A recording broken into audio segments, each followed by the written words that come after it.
அன்பானவர்களே, இந்த உலகத்தில் காணக்கூடிய அனைத்து காரியங்களும் மாறி போகும்.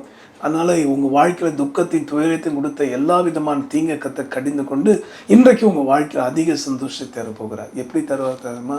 சங்கீதத்தின் 4ஆம் அதிகாரத்தில் 7ஆம் வசனத்தை நம்பிக்கையோடு கேட்டிங்கன்னா நிச்சயம் நடக்கும். வாசிக்கலாமா? அவர்களுக்கு தானியமும் திராட்சை ரசமும் பெருகி இருக்கிற காலத்தின் சந்தோஷத்தை பார்க்கிலும் அதிக சந்தோஷத்தை என் இருதயத்தில் தந்தீர். இந்த நிமிஷத்துலேருந்து உங்கள் மனக்கண்களை ஏசப்பா திறந்துட்டாரு.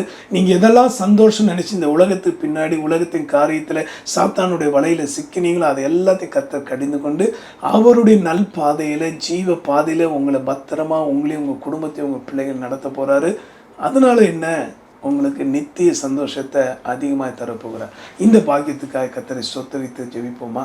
நன்றி ஆண்டவரே, நித்திய சந்தோஷத்தை தருகிறவரே, எங்கள் தேவனே, அதிக சந்தோஷத்தை உங்கள் பிள்ளைகளுக்கு கொடுத்ததுக்காக ஸ்தோத்திரம்.